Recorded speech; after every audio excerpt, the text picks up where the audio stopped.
Good evening, and welcome to another one of our musical conversations. I'm Suvin Kim, co-artistic director of Chamber Music Northwest. And that delightful Mozart that you were just listening to was from our 2015 Summer Festival. And it was just whetting my appetite for our upcoming Summer Festival. Our guest again tonight is Michael Parloff, who spent such a beautiful evening with us a couple of weeks ago, shedding light on Schubert's song cycle Winterreise. For those of you who missed it, Michael was for more than 30 years the principal flutist of the Metropolitan Opera Orchestra, and now he has this wonderful career as a concert presenter. He runs the series Parlance Chamber Concerts in New Jersey, a really great series full of, among other ensembles, full of great string quartets.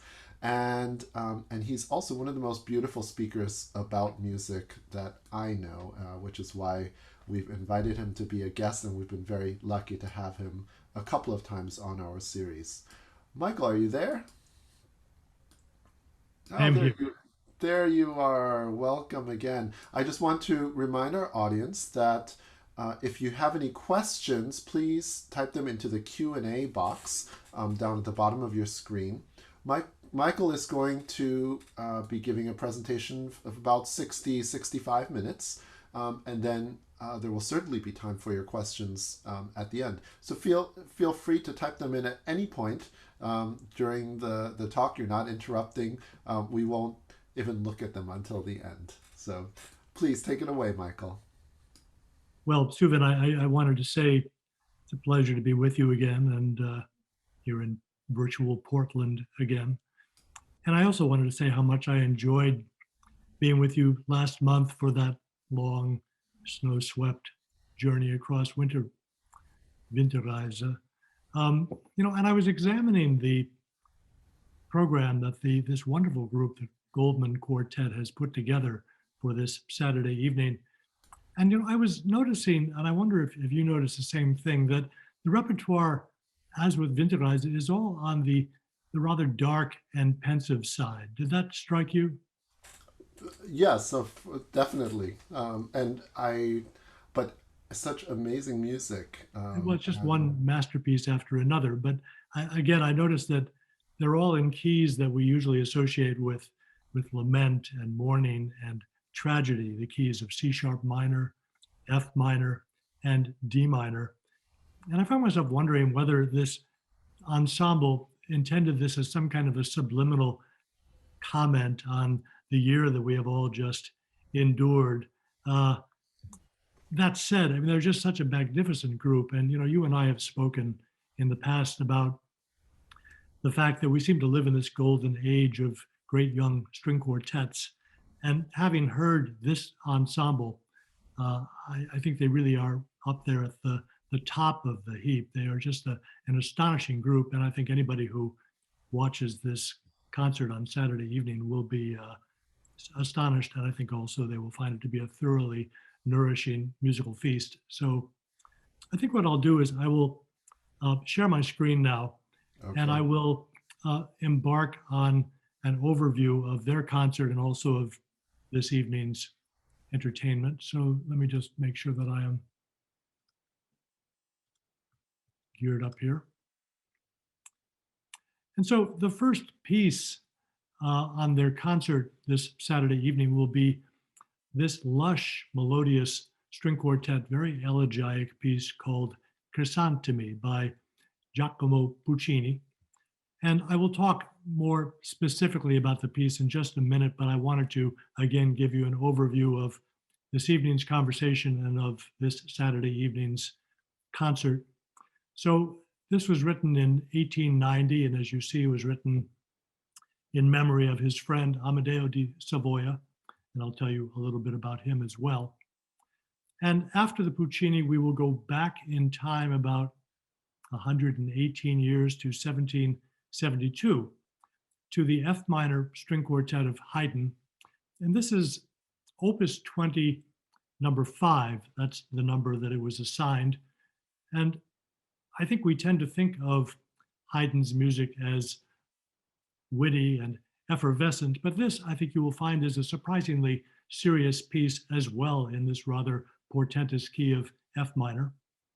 And then the culmination of the concert on Saturday evening will be the great D minor string quartet of Schubert, which is subtitled Death and the Maiden. So I think you begin to get a sense of why I chose to entitle this evening's entertainment Musical Meditations on Mortality, which may seem a little heavy to you, but I'll try to keep it reasonably light.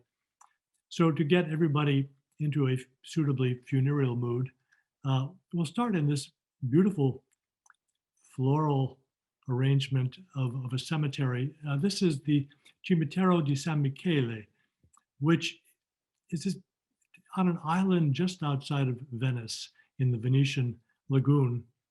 And it's a very exclusive cemetery. It's the final resting place of such artistic luminaries as Igor Stravinsky, and Sergei Diaghilev and Ezra Pound is buried there. And I think many Venetian gondoliers are also buried there. And as we see, it is very colorful. We have these floral arrangements everywhere. And if we pan in on them, we can see that they are, in fact, Crisantemi, which is to say chrysanthemums, which are the Italian flowers of morning. And if you ever go over to dinner at a Italian family's home, do not bring a bouquet of chrysanthemums. So as we've already seen, Puccini was a very handsome and he was a very photogenic man. And this is a picture that I like of him a lot. You see him seated in 1902 at the controls of his beloved Didion Bouton automobile with his driver off to the right. And I like it because it reminds me of his main passions in life, which were, of course, music and hunting. And he loved chasing women and he loved driving fast cars. And this gentleman was a close friend of his, Amadeo di Savoia, the Duke of Aosta. And he also, from what I've read, liked to chase women. And we will see him here with one of the women who he caught, or perhaps who caught him, his wife, Maria Vittorio. And it's not really clear when exactly Puccini and the Duke met each other, but they seem to have become very good friends sometime during the 1880s. And to flesh out your knowledge of him just a little bit, he was a prince. He was the second son of King Vittorio Emanuele II, who was the uniter of Italy in the 19th century. And as we know, European monarchies and royal families tend to be confusingly interrelated because of past political marriages which have taken place over the centuries. And having said that, I hope that nobody will ask me afterwards to explain why it was that in 1870, the Spanish Cortes decided to nominate and elect this Italian prince to be the king of Spain. But they did that. And so Amadeo I reigned in Spain for 3 years in the early 1870s. And it was a rather turbulent period in Spanish history. And one day in 1872, the two of them were taking a carriage ride through downtown Madrid when a wild-eyed assassin dove out of the crowd and began to shoot at them. And he succeeded in wounding the horses, but fortunately he did not harm the two of them, but it did put a crimp in their afternoon. And the following year, as his popular support began to collapse, he decided the best thing to do was simply to abdicate from the Spanish throne. And he returned to Italy and he resumed his life as the Duke of Aosta. And he died 17 years later of natural causes on January the 18th, 1890. At the time, he was only 44 years old. And when his friend Puccini heard about the untimely death of his friend Amadeo, he sat down and apparently in a single night, he wrote this very lush elegy, Crisantemi, Chrysanthemums, which he dedicated, as you see, to the memory of the Duke. And it is a beautiful piece. It's a very simple piece. It's in 3 parts, A, B, A, like a song. And it really consists of 2 melodies, both in the lamenting key of C sharp minor. And apparently, once he was done with the piece, he was very happy with the way it came out. And we can tell that because 3 years later, he had his first great operatic success, which was Manon Lescaut. And he incorporated both of these tunes into the last two acts of this piece. And I will play you the two tunes in just a second, performed by the Goldman Quartet, paired with the settings that he gave those tunes in the opera Manon Lescaut. But I thought first it might be helpful if I just very quickly introduce you to the main characters. So the heroine, of course, is Manon Lescaut, and she is a passionate and beautiful young woman, and she's living in 18th century France. And in this costume design that we see from the world premiere performance, she is seen admiring herself in this handheld mirror, which reminds us that her fatal character flaw is that she was incurably addicted to wealth and glamour and to glitter. And she was also a very romantic young woman. And early in the opera, in first act, she falls passionately in love with this gentleman, Chevalier des Grieux, who is a penniless poet. And they run off to Paris together. Oops. Just lost my, there we are. And they decide they're going to, live la vie bohème. And unfortunately, of course, he doesn't have any money. And after a while, she gets tired of this life of romantic squalor. And so she takes up with this older gentleman named Géronte, who's a wealthy tax collector. And he installs her in his palace in Paris. But she's not happy then either. And so finally, des Grieux shows up and he decides he's going to rescue her. And so they're sneaking out of his palace. And on the way out, she grabs a handful of the old man's jewelry to take with. And of course, he sees this and he has her arrested, and she is convicted of theft, and she's sent off to America. She's deported, and Chevalier des Grieux very gallantly decides to go along with her. And so what we see here in this poster is the final scene of the opera, where the two of them, she is dying of exposure and thirst on a desert plain somewhere outside of New Orleans, which tells us that Puccini was really a much better composer than he was a geographer. So I will start with the first of the two themes performed by the Goldman Quartet. And as you'll hear, it's very warm and lush and elegiac.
And here are Manon and des Grieux wandering lost in the Louisiana desert.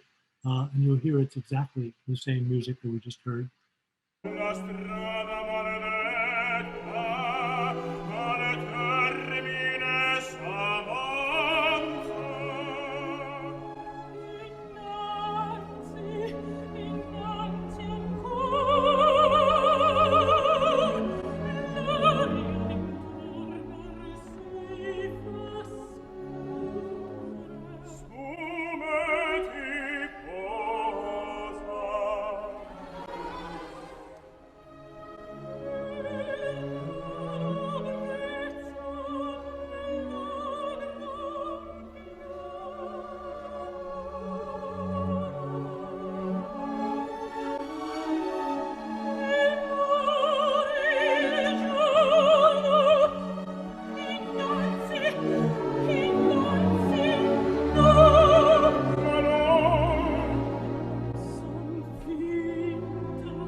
bit of the heart-rending second theme from Crisantemi.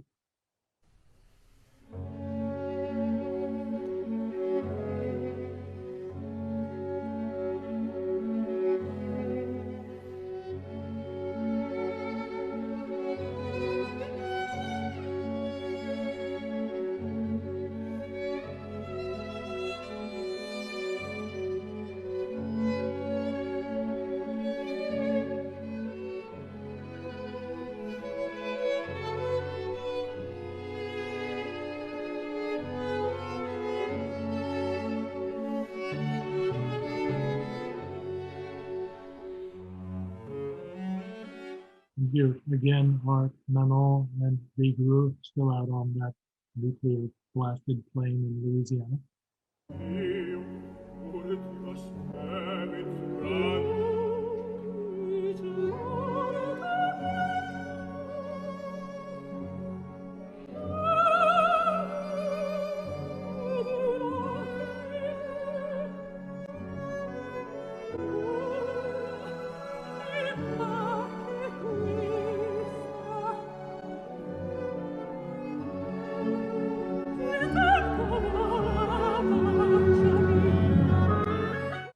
I think that's pretty much all you have to know in order to enjoy Chrysanthemi and, for that matter, Manon Lescaut. So we will move on to second piece on the program, which is, again, Haydn's F minor quartet from the Opus 20 set. And it's number 5 in that set. That's how it was published in this Amsterdam edition. And they are known collectively sometimes as the Sun Quartets because of this cheery, smiling sun that adorns the first Amsterdam edition published by J.J. Homo. Although the quartets themselves are they're varied and really not entirely sunny in character, as you will hear. And I mentioned early on that in my conversation with Suvin that these 3 pieces are all in keys that we tend to associate with pensiveness and with darkness and with lament.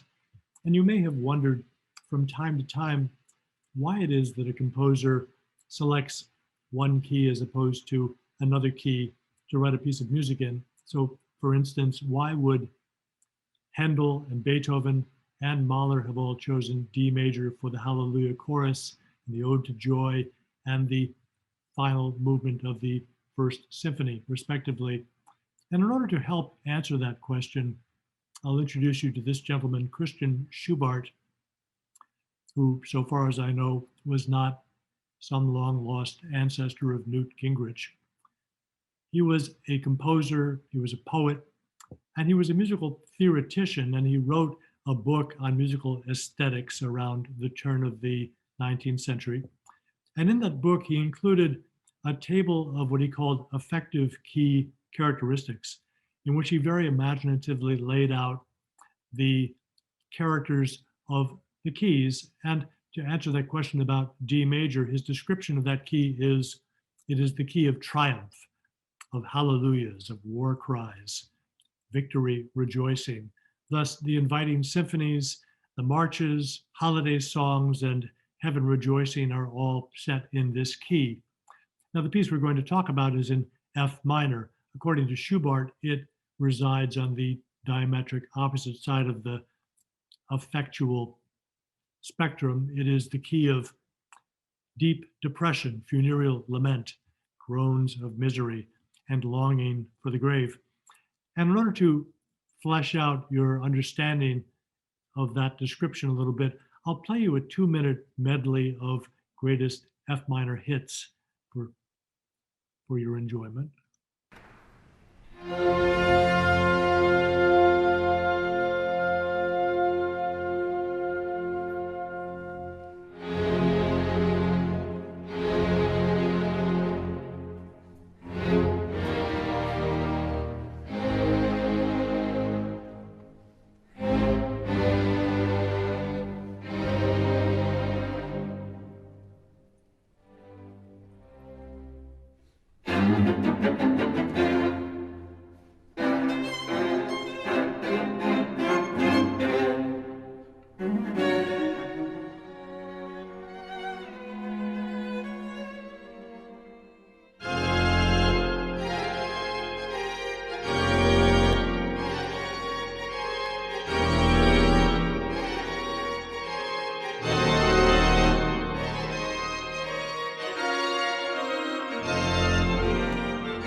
So from that rather unsmiling medley, you get the sense that Haydn, in picking this key of F minor for this particular piece of music, was really telegraphing the gravity of the piece, but also he was telegraphing the gravity of the entire Opus 20 set, because in fact, although it is relegated to the fifth position by the publishers, it was the first one in the set that he wrote. And the first quartet that they put in the publication is the one in E flat major, which he actually wrote last. It's a very cheery and alluring and animated quartet. And I'll just play you a second of it.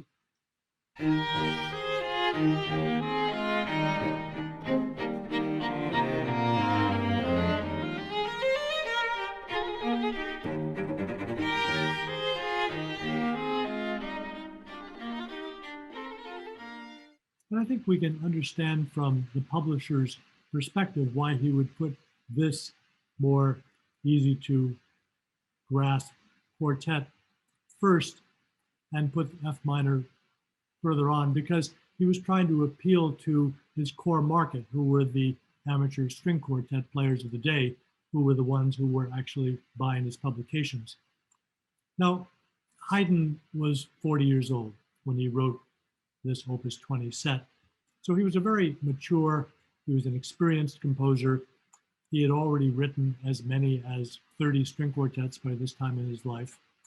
And this Opus 20 set is widely regarded as the turning point in terms of his perfection of the art of writing string quartets, which he himself had more or less fathered. And this gentleman, Donald Francis Tovey, was a great and rather legendary English musicologist from the end of the 19th century and the early 20th century. And as you see, he wrote every page of the 6 quartets of Opus 20 is of historic and aesthetic importance. With Opus 20, the historical development of Haydn's quartets reaches its goal. Further progress is not progress in any historical sense, but simply the difference between one masterpiece and another. And another person who seems to have concurred with that assessment was Haydn's erstwhile student Beethoven, who as a young man actually hand copied out that E flat major quartet that we just heard a snippet of, so that he could better study it and figure out the source of its magic. And over 100 years after this set was written, Brahms acquired the handwritten scores by Haydn of the Opus 20 quartets, and he added them to his burgeoning library. I'll read you what he said on the day that he acquired them. He wrote a friend and he said, "Would you too have such a nice feeling of well-being and be somewhat moved if you held something like this in your hand or called it your own?" Now, this is the handwritten signature, the autograph signature of Haydn. And you can see underneath the signature, he has written Laus Deo, which is praise to God, which reminds us that Haydn, like Bach before him, was a sincerely religious man. And all of his music, both the sacred and the secular, was dedicated to the greater glory of God, regardless of whatever worldly dedications he may have made to his various princely patrons. And this is an order of the composition of the pieces. So you can see, again, Opus 20, number 5 in F minor, the one we will be talking about this evening and hearing on Saturday, is the first one that he wrote in the set. And he wrote Laus Deo, praise God. The E flat major is down at the bottom. It's the last piece that he wrote in the set. And you can see that he wrote increasingly florid dedications into the scores for these 6 quartets, which I think tells us that they were very important to him as well. So I would like to show you some of the distinguishing features of Opus 20, number 5. You recall at the end of that little medley of F minor hits that I ended with a bit of the first theme from the first movement of this quartet. And I'll play it for you again so you can fully absorb the gravity of this first theme and really of this first movement.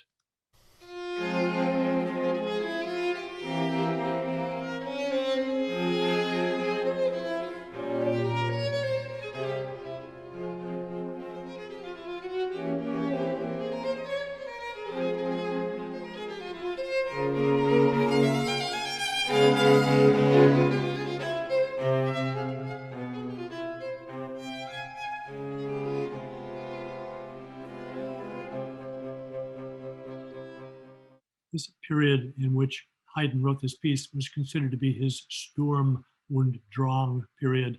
And you can hear the theme itself is quite stormy and stressful indeed. And in the first movements of his earlier quartets, the second themes are often little more than elaborations of the first themes. So they sound like monothematic movements in a way. But in this more path-breaking and forward-looking movement, he wrote a completely contrasting second theme, and he put it in this much more cheery and jaunty key of A-flat major.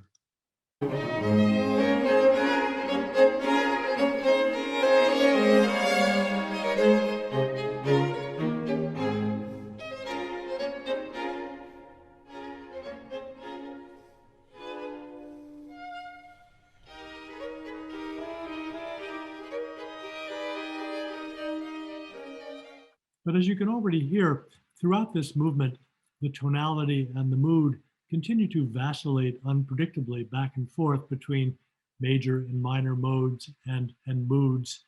And we get the sense that there's a battle for the soul of the piece going on. And when we begin the middle of the piece, the development section, he gives us that stormy and stressful first theme, only he transposes it into this much brighter and more sunlit key of D flat major. But it doesn't stay there for more than a few seconds before it goes back down into E flat minor, which is a much more cloudy key. And then again, it reemerges into this sunny and cheerful A flat major.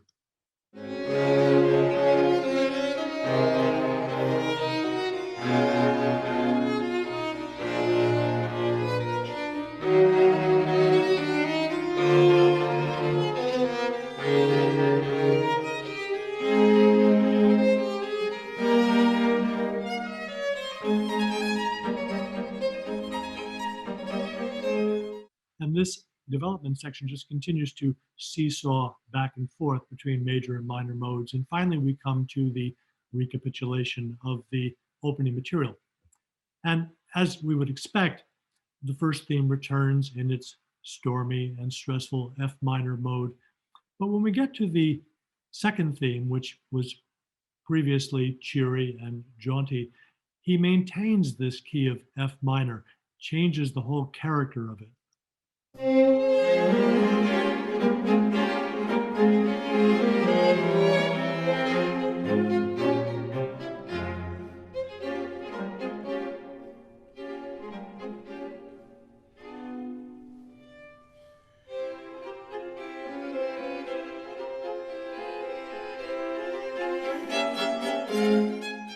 So as you hear, he seems to decide to go over more permanently to the dark side here.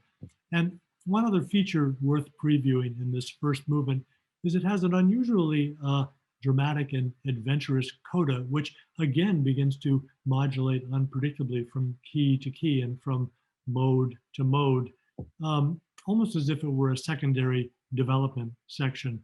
And after this rather long and turbulent coda, he ends the piece with a perfunctory couple of chords, this very simple two-note cadence.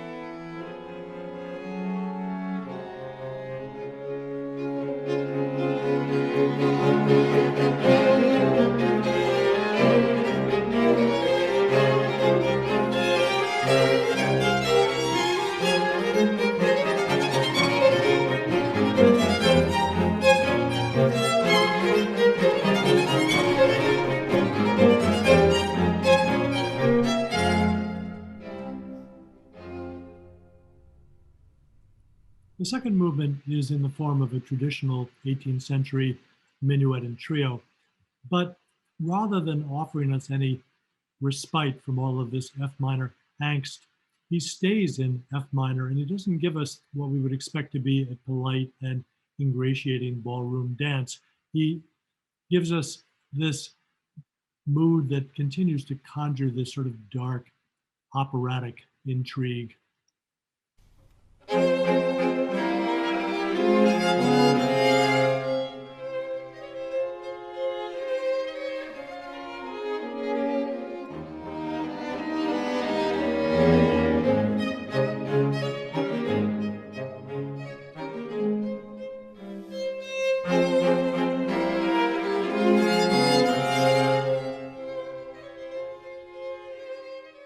It's finally in the third movement that he provides a bit of the antidote to all of this anxiety in the form of an F major pastoral.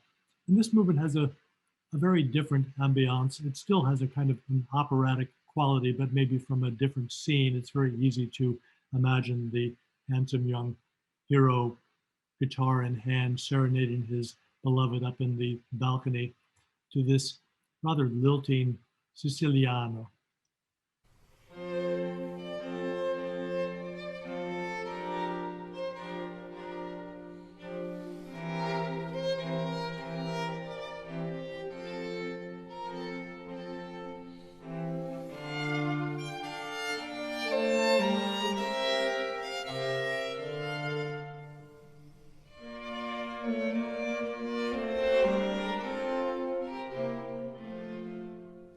As we hear, it's very floating and ingratiating music.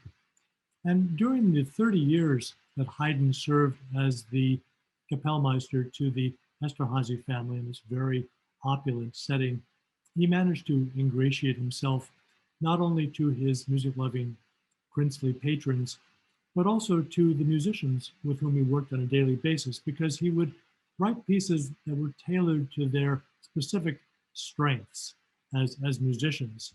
And this, of course, not only endeared him to his patrons and his musicians, but it also gave him the opportunity to draw inspiration from those people with whom he worked every day.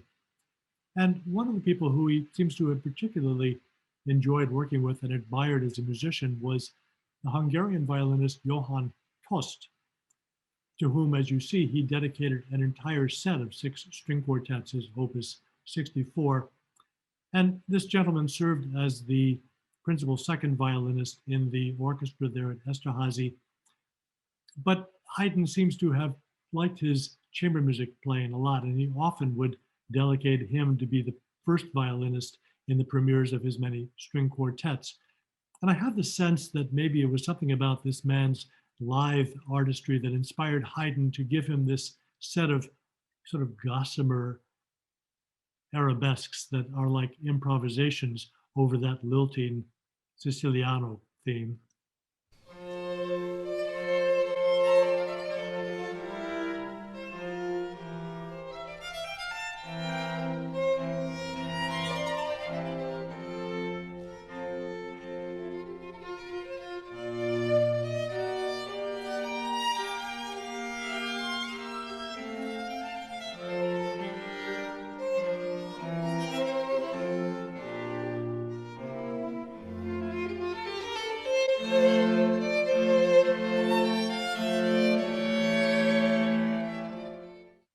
The most striking feature, I think, of the Opus 20 quartets as a whole is that 3 of them conclude with increasingly virtuosic and intricate fugues, in which Haydn demonstrates that he has complete mastery of Baroque contrapuntal technique. And he also, in a way, foreshadows the contrapuntal explorations of composers like Mozart and Beethoven in their own late quartets. And this particular quartet in F minor, it begins with a fugue subject which bears a striking resemblance to the fugue subject from Handel's Messiah that he uses to set the words, "And with his stripes we are healed."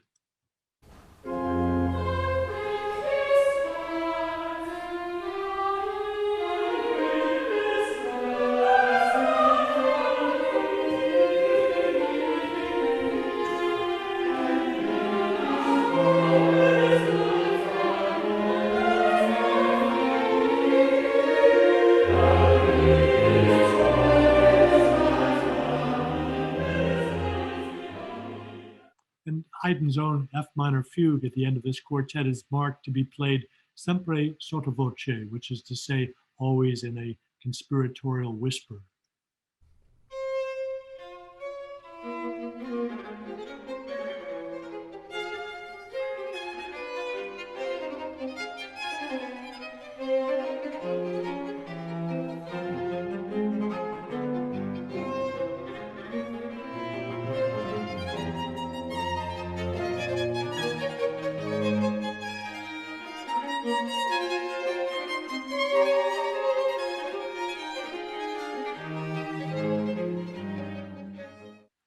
after about 144 bars of this very dynamically compressed and tightly argued counterpoint, Haydn suddenly unleashes the explosive fortissimo that takes the quartet to the end.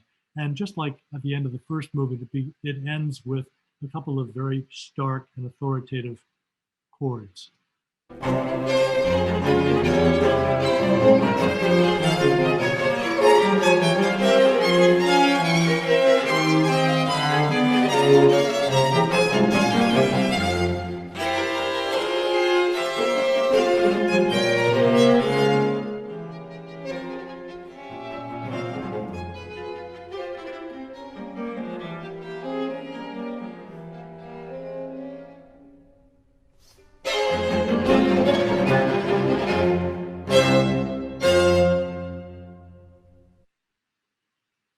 So we will go ahead to the culminating piece of the program this Saturday evening, which is the D minor string quartet of Schubert, subtitled Death in the Maiden. And as a sort of a preface to giving you my thoughts about this piece, I should start by admitting that it is really an iffy proposition to try to draw one-to-one correspondences between the biographical facts of a composer's life and the musical facts of a specific piece of music. But that said, with this piece, with the D minor quartet, I think these correspondences are all but inevitable, knowing what it was that took place in Schubert's life around the time that he wrote this piece and the state of mind that he was in. If you were with us a month ago for the talk about Winterreise, you will recall that in 1822, when he was 25 years old, Schubert contracted syphilis. And in those days, before antibiotics, this was a tantamount to a death sentence. There really was no good way to treat it. And the medications that they had available to them were laced in these toxic elements and substances like arsenic and mercury. And so in many ways, they were as bad as the disease itself for you. And so without adequate treatment, this disease progressed rather quickly and along recognizable lines. And in various stages, there were socially embarrassing symptoms like rashes and hair loss that resulted from the medications that people took. And so this gentleman is Beethoven's nephew, Karl, and he encountered Schubert in July of 1823, somewhere in Vienna, and he wrote to his uncle and he said Schubert was very seriously ill. And he wrote into the conversation of his uncle, conversation book, "They greatly praise Schubert, but it is said that he hides himself." And I think to anyone living at that time in Vienna, the implication would have been clear. Of course, this disease was also characterized by periods of remission and relative optimism. And during one of those periods, he encountered his friend Moritz von Schwind, who was a great artist of the day. And he wrote to a mutual friend of theirs, and he said, "Schubert is better now, and it will not be long before he goes about with his own hair again," which had to be shorn according to the rash. He now wears a very cozy wig. But sadly, the following year, 1824, his health declined again rather precipitously, and he found himself going in and out of the hospital on a regular basis. And his mood declined as well. And he really fell into a rather profound depression. And on the last day of March in 1824, he wrote a letter to his friend Leopold Kupelweiser, who was another artist friend. And he said, "I feel myself to be the most unhappy and wretched creature in the world. Imagine a man whose health will never be right again, and who in sheer despair over this makes things worse and worse instead of better." And he went on to quote a line from his early song, Gretchen at the Spinning Wheel. "My peace is gone, my heart is sore, I shall find it never and never more." And toward the end of this long confessional letter, he wrote, "I may well sing every day now, for each night on returning to bed, I hope that I may not wake again. And each morning but recalls yesterday's grief." So you can hear he was very melancholy, and yet his creative muse did not desert him during this period. If anything, his creative fires were fueled by all of this melancholy, and he wrote into his diary about that very fact. He said, "Pain sharpens the understanding and strengthens the mind, whereas joy seldom troubles the former and softens the latter or makes it frivolous. What I produce is due to my understanding of music and to my sorrow." And during that month of March 1824, he produced a tremendous amount of music at just an incomprehensible level of inspiration. He began that month by completing his 50-minute octet for winds and strings, which is a great masterpiece. Then he dove immediately into his A minor string quartet, which we now know as Rosamunda, after the theme that he drew from a failed opera he had written recently, used as a subject of variations. And as if that wasn't enough for the month, then he dove into his D minor quartet and completed that by the end of the month. And this is the one that we know as Death and the Maiden, because it incorporates in its second movement this song that he wrote based on a text by this gentleman, Matthias Claudius. And it is a song in which death comes to take a beautiful young maiden. And you can see in the image of the music itself that it begins with this somber chorale with this repeating rhythm, bum, bum, bum, bum, bum, bum, which is like a death knell. And here, this symbolizes death himself creeping up on the maiden. And at the end of the first line, perhaps you can see she starts to plead for her life when she sees him coming up. And then in the third line at the end, death resumes this implacable monotone. And he says to her, "Don't be afraid. I'm not fierce. You will sleep gently in my arms."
in case you're wondering, that haunting performance was by Marian Anderson, great mid-20th century African-American mezzo-soprano who had this incredible range. You hear the low note is a low D way down in the tenor range, in which she sings it perfectly.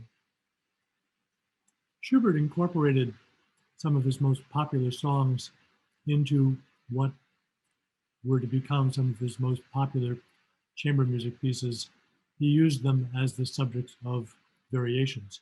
And I think that these pieces, their character tends to radiate outwards and establish the character of the overall piece. So for instance, the third in this series, Die Forelle, the trout, the first verse is rather cheery.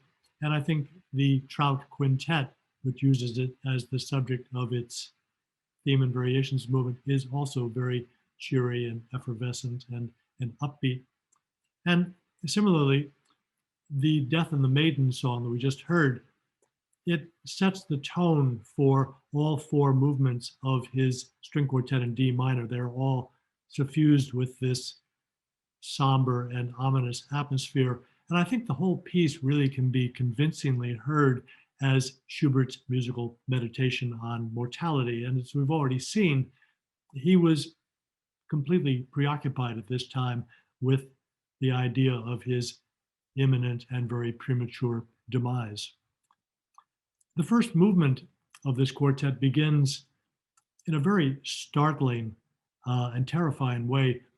To me, it always sounds like death throws open the door of the room and stalks in.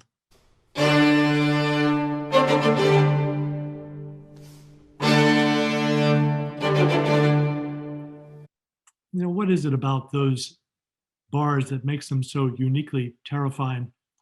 If we return to the last bars of the song we just heard, it's all in bass clef. So you can see the top line outlined in red is mostly just D naturals. The bottom line outlined in red is mostly D naturals, these static perimeters. And all of the melodic activity takes place in the middle lines.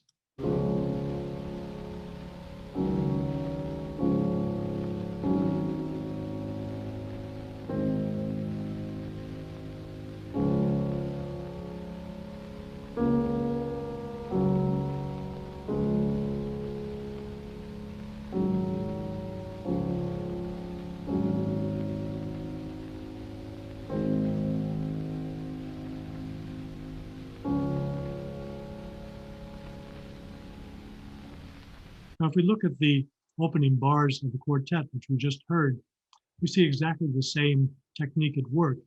The upper lines are all D naturals in the first violin in octaves. The bottom line of the cello is D natural. They sort of wall in the middle lines. And the middle lines are the ones that move. Re, do, si, la, so, fa, mi, re, which creates this subliminal impression of confinement, almost like the middle lines are contained within a musical crypt or a coffin. Also, if we look at the notes themselves, we see that the first note of the piece is all octaves. It's not really a chord at all. It's just stretched out across 3 octaves, D naturals. And the third bar is Ds and A naturals.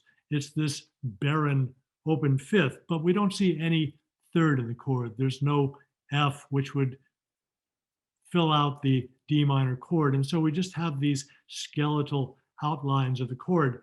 And it creates, again, this subliminal impression, this analog to the bone man himself who is walking in the door.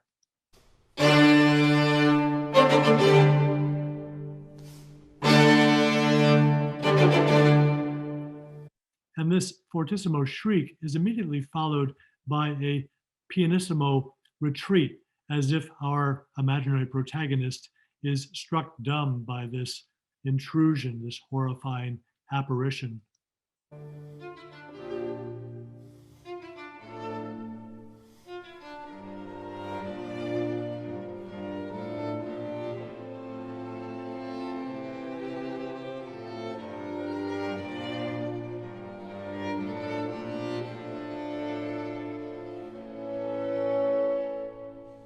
If we look at the score again, we see it is fortissimo and then pianissimo. And these extremes of dynamic and extremes of expression are really defining features of this entire 40-minute piece, as are these ubiquitous triplets, where we hear them everywhere in every movement. They serve as a kind of a rhythmic propulsion. They motivate the entire piece, and they send it on its desperate flight from death.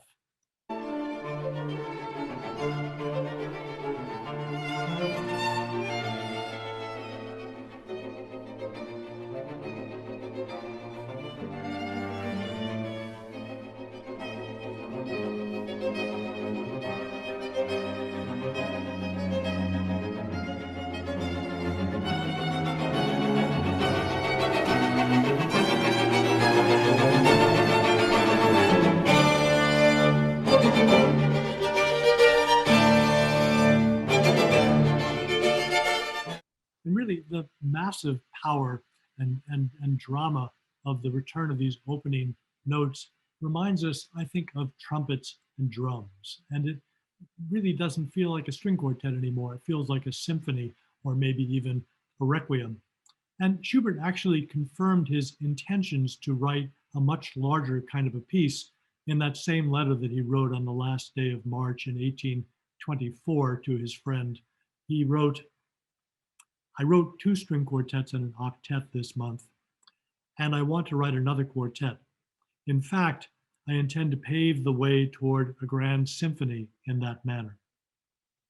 Now, this gentleman, Andy Stein, is an acquaintance of mine, and you may know his playing as a country fiddler and also as a sax player, because he used to tour around with Garrison Keillor in the Prairie Home Companion show every weekend. But he's also a very fine classical musician, and he actually made an entire orchestration of this D minor quartet. And in order to show you what I mean by its symphonic qualities, I'll play you a little of those same lines that we've just heard in his pumped up symphonic version.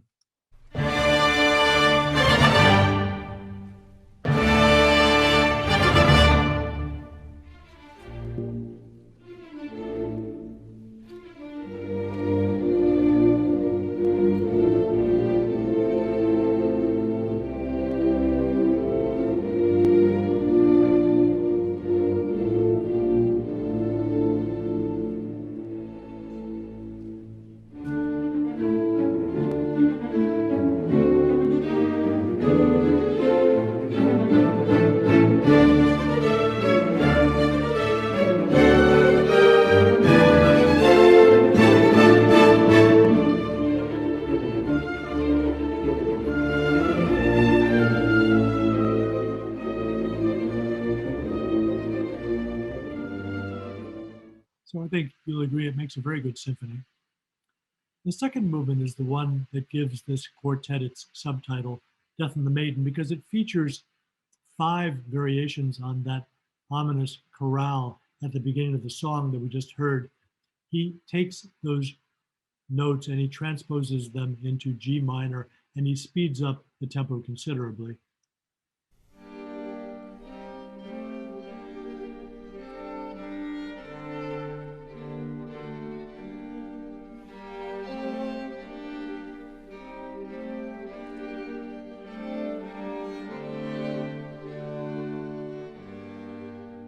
Then that line repeats.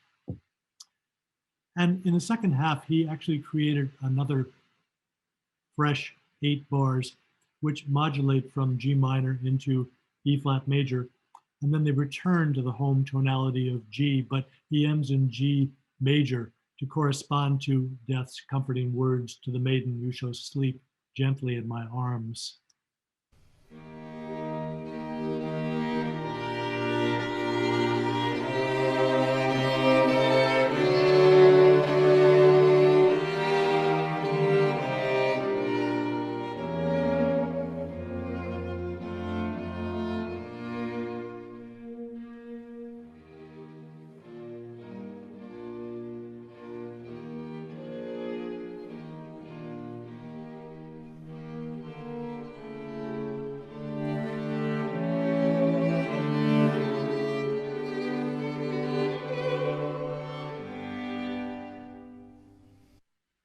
And each of the 5 variations that follow have its own distinct personality.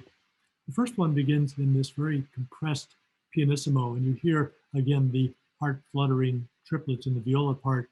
And the first violin plays this series of breathless sighs, which again reinforce this image in our minds of this imaginary musical protagonist fleeing desperately from the oncoming figure of death.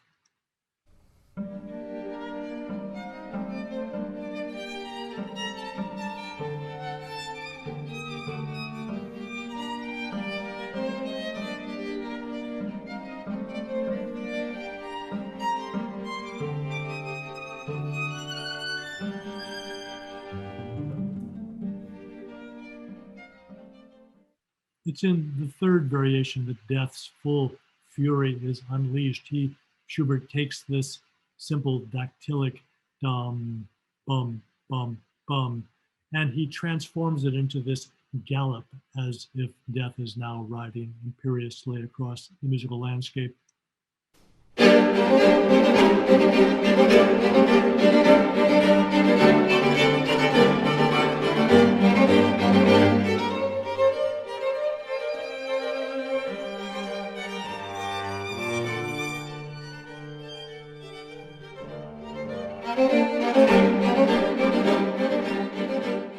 It's a long movement. It takes 14 minutes to play. And at the end, he comes back into that key of G major. And it feels like the notes are gradually lengthening. It's getting softer and softer into triple piano. And the heartbeat seems to be weakening. And finally, it peacefully stops at the end of the movement.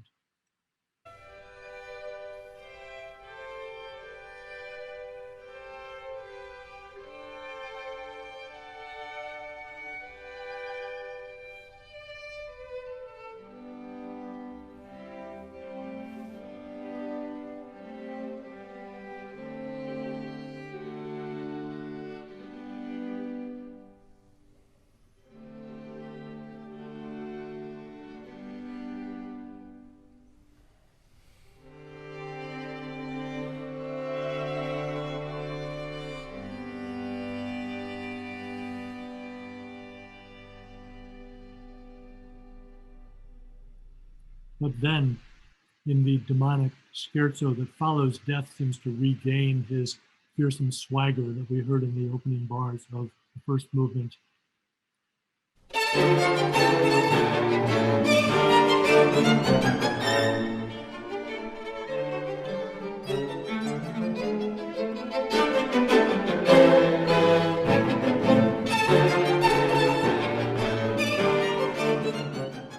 As you hear, the rhythm at the beginning seems to reach intrusively across the bar line.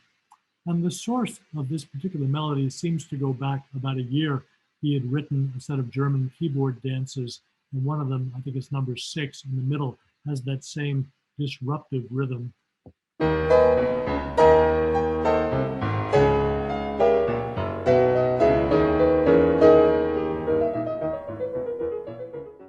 Now, the only genuinely soothing moment in this entire 40-minute piece is the scherzo's trio, which is in the middle of the piece.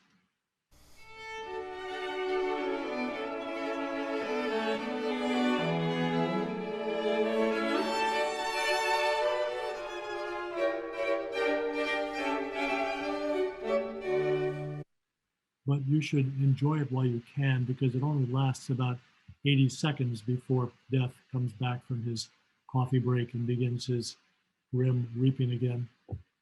And before we talk about the final movement, I wanted to say a few words about the so-called Totentanz, or Dance of Death. Images like this one were very common artistic allegories from the medieval times onwards. And as you see, it represents death as the great equalizer. He's depicted in the guise of a skeleton, and he is dancing all levels of humanity, from laborers to kings and queens to popes, off to oblivion. No one escapes.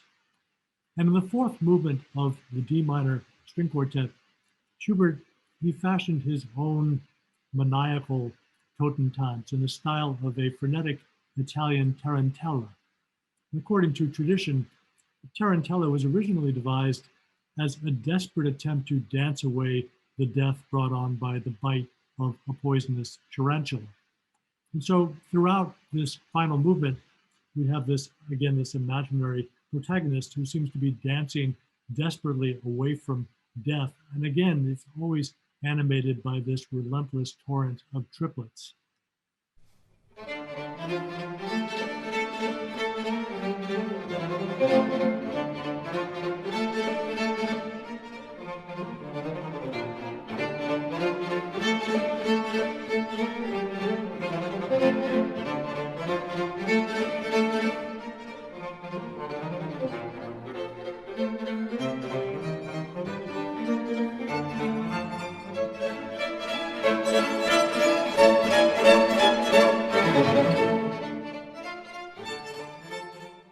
And this relentless series of desperate, obsessive triplets always reminds me of the torrent of obsessive triplets that we hear in Schubert's early song about another flight from death, the Erlkönig.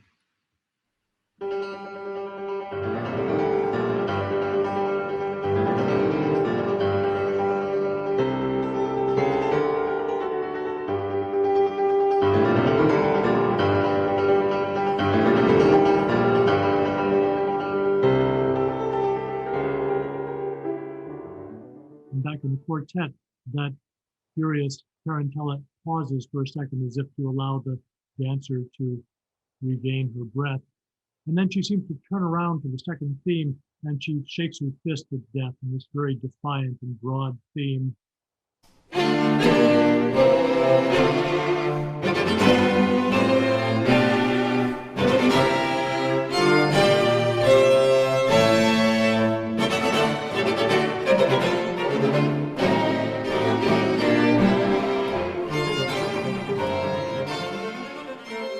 And again, I hear similarities going back to Erlkönig in the passages where the young boy riding with his father on this galloping horse pleads with his father to ride faster to try to outrun this malevolent demon that is chasing them.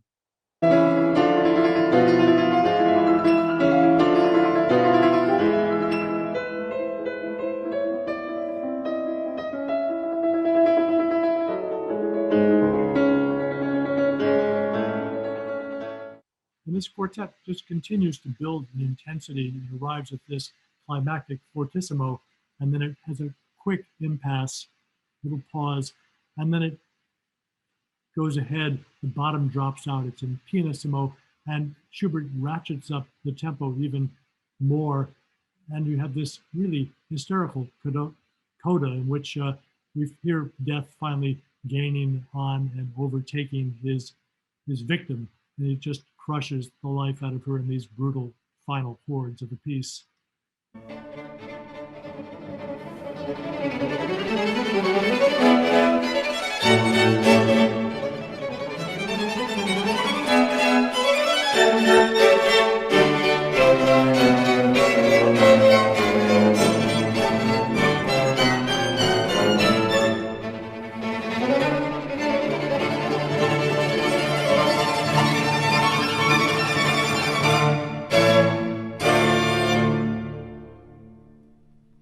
Like most of Schubert's late chamber music and all of his symphonies, this piece was not premiered until after he died in a public sense. But it was read at a private party in 1826 while he was still alive, and he was there. The party took place at the home of a composer friend named Franz Lachner. And the first violinist in the quartet that read the piece was the famous Ignaz Schuppanzig, who was a very big figure in early 19th century music there in Vienna. He was a friend of Beethoven's. He had served as the concertmaster in the orchestras that had premiered many of Beethoven's symphonies. He had been the first violinist in the quartets that had premiered most of, if not all of Beethoven's string quartets, the Razumovsky Quartet, the eponymous Schuppanzig Quartet, and also he had his own concert series there, private chamber series, in which he would feature young composers like Schubert. So he was a big Macher, and in fact, Schubert dedicated this piece to him, but it does not seem to have done much good because afterwards, he took Schubert aside and he said to him, "Brother, this is nothing at all. Let well enough alone. Stick to your leader," which is a really startling response to this incredible masterpiece. And I can only think that perhaps, Beethoven was still alive and he was writing his own valedictory string quartets. And perhaps out of deference to his idol, he just could not allow that this much younger composer was writing a piece which was almost the equal of what Beethoven was producing. But not long after Schubert died, this piece was universally accepted as the masterpiece that it is. And one of the people who admired it the most was Robert Schumann, who wrote, "Only the excellence of such a work as Schubert's D minor quartet can in any way console us for the early and grievous death of this firstborn of Beethoven. In a few years, he achieved and perfected things as no one before him." So I will stop the share and I will return to the corporeal world, such as it is. And Suvin, are you there? I am here, overwhelmed, Michael, as usual. Just so much to digest and unpack, and thank you so much again. Before I forget, in the Handel Messiah clip, I don't know who was giving that performance, but did you notice that another string Danish quartet, quartet. the Danish quartet, was sitting there? I know it was a Danish recording, and I'm glad you noticed that, because a lot of those guys, they were just in the orchestra. The cellist was playing the continuo part.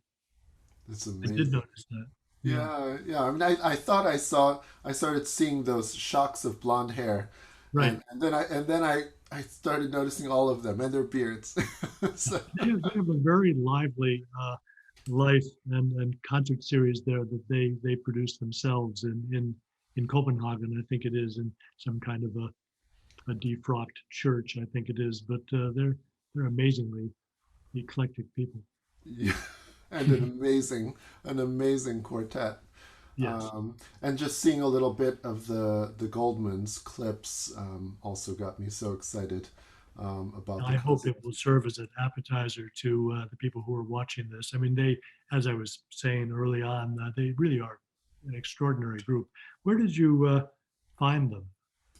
We found them as you find everything these days online. Of course. The only way we find anything these days, right? Right. um, but they were, rarely has a group, a quartet, made such an immediate impression on me. I mean, it was really within a few measures of Haydn. It was Haydn that did it, and that got me and Gloria to listen to more. And the more we listened, we wanted to listen to more, and we realized, wow, this is really an extraordinary young group. They began playing together when they were in school. Still, so they've been together for 10 years, which is a good amount of time, but they're still very young, and that youthfulness, I think, is reflected in their playing, as well as that camaraderie, which is very similar to the Danish quartet, which is very similar to the Guarneri quartet, the Right. Emerson string quartet, the early Emersons, the original Right. Emerson string quartet, and there's definitely something you can't really substitute for that those sort of long relationships. There's a brotherly aspect to it. And That's right. that's what I really admire about the Danish quartet so much. They all, I mean, three of them actually did grow up together, went to the same music camps and played at the same soccer teams and things like that. So they almost are brothers. But I had the same sense that you did. I mean, you sent me the video clip of this quartet, the Goldman, and there are so many wonderful string quartets these days, and you start off by thinking, well, what will be their distinguishing feature? And just from piece to piece, I was just completely blown away. I mean, the range of what they do, not simply how well they play Haydn, but how well they play Schubert, how well they play Puccini, and I'm sure many other kinds of music. Yeah, yeah, Shostakovich. Yeah. Um, they have they play with an abandon, I find, but yet it's very refined and very elegant and very tasteful, but with heart. It's all kinds of different aspects mixed together. They're a fascinating group, and so for those of you who haven't, who don't have a pass for this coming week's concert, please get one and come to the green room access that we have right before the premiere on Saturday. And unfortunately, the quartet will not be able to join us at whatever 3 a.m. German time on that day, but we have recorded a conversation that we'll play. And again, it was a lot of life. And I had a question. You were talking about Schubert, about this quartet, and it was not premiered until 1826, written in 1824.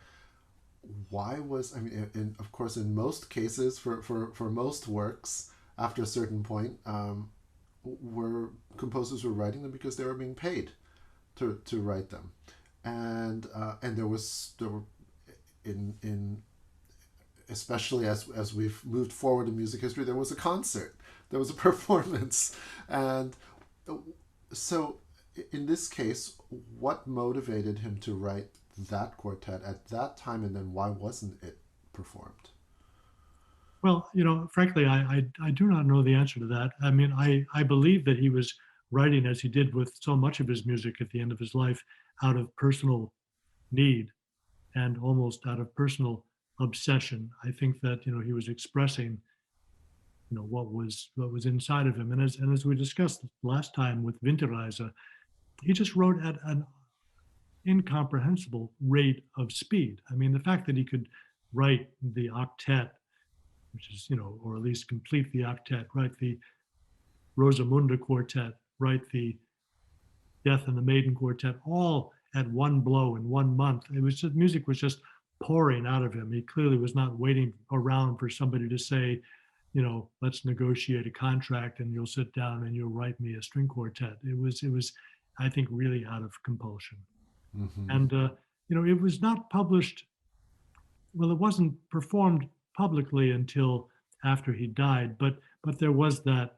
I think it was more of a reading. I try to understand why Schuppanzig couldn't either find it in himself to compliment the piece. I mean, to say what he said in such a dismissive way seems very peculiar to me. I mean, it's possible that Schuppanzig now was probably in his about 50, and perhaps he was past his game. And you would know better than I. This is I assume, a very hard piece to play. Very. It sounds hard, Yes. and maybe he was just embarrassed that maybe he had stepped all over himself, and so in picking himself up afterwards, he said, it's nothing, but I assume that he must have been kind of cowed by the piece. And the first violin part in particular is it's a monster. Um, as are actually though many of the Schubert works in this last few years are similarly kind of insanely virtuosic, Right. unreasonably so.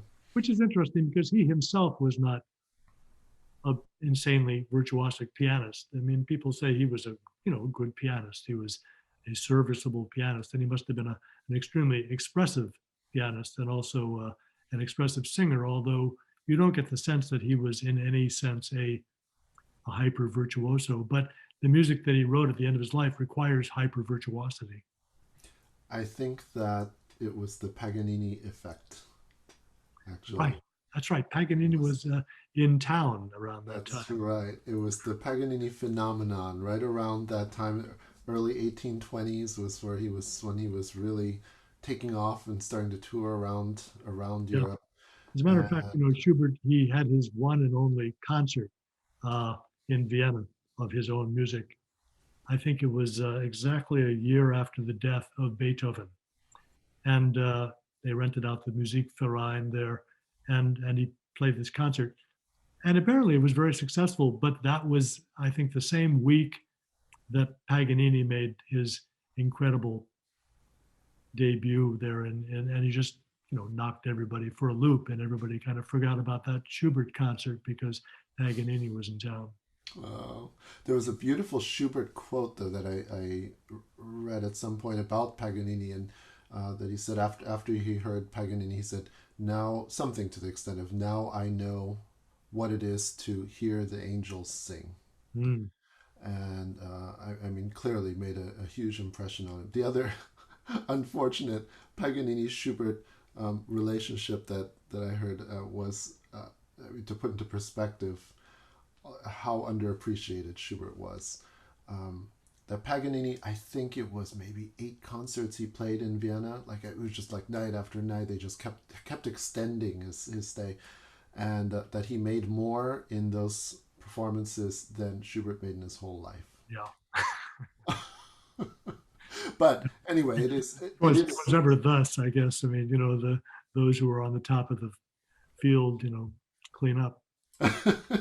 But it is incredible that the effect that Paganini had on all the greatest composers, and subsequent who followed as well, and really just changed all of the possibilities of what composers could use. I mean, not just for solo violin writing, but in string quartets, in the symphonic writing. It opened all these doors for. I try to think of an analog in my own life. I mean, somebody who I heard perform who had a similar effect on the repertoire of an instrument and caught the imagination of the public. When I was a kid, I must have been about 13 or so. I was growing up in Bethesda, Maryland, so I went down to Constitution Hall in Washington, D.C., and I heard on 3 successive nights Mstislav Rostropovich on his first concert tour play, I think, 9 concertos in 3 nights. And it was the same sort of, everybody was just agog at what we were hearing. And I remember I ran down and he was ripping, bowstrings off and throwing them, off the side of the stage. And I was collecting them because I thought, these things must be holy. And in the same way that Paganini inspired legions of great composers to write great music, Rostropovich had that same impact. Yeah. Yes. Well, we should wrap up today because we should let you rest after this wonderful presentation.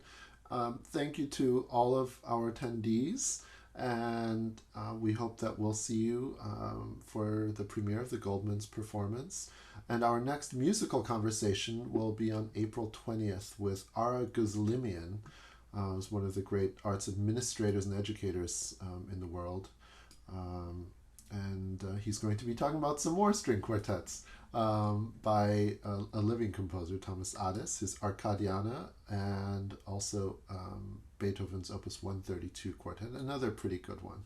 So, and written just shortly after Death in the Maiden.